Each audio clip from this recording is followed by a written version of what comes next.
Hello everyone, আসসালামু আলাইকুম। আমি ডক্টর তাবাসসুম মুর্থী কথা বলছি ব্লুম স্কিন হেলথ থেকে। আজকে কথা বলবো বিভিন্ন ক্ষতিকারক রং ফর্সাকারী ক্রিম ব্যবহারে ত্বক পাতলা হয়ে গেলে এবং জ্বালাপোড়া হলে কি করণীয় সেই বিষয়ে। বিভিন্ন রং ফর্সাকারী ক্রিমে লেড, মার্কারি, স্টেরয়েড, নানা প্রিজারভেটিভ সহ বিভিন্ন ধরনের রাসায়নিক পদার্থ থাকে, যা আমাদের ত্বকের জন্য যথেষ্ট ক্ষতিকারক।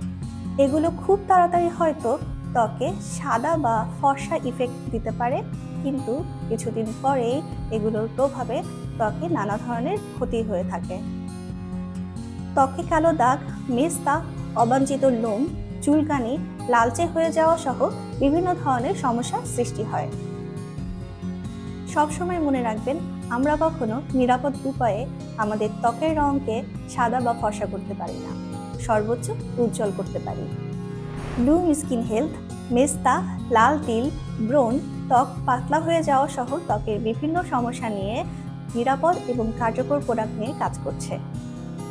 ঘুরে দেখুন আমাদের পেজটি, আমাদের সাথে শেয়ার করুন ত্বকের বিভিন্ন ধরনের সমস্যা। ধন্যবাদ।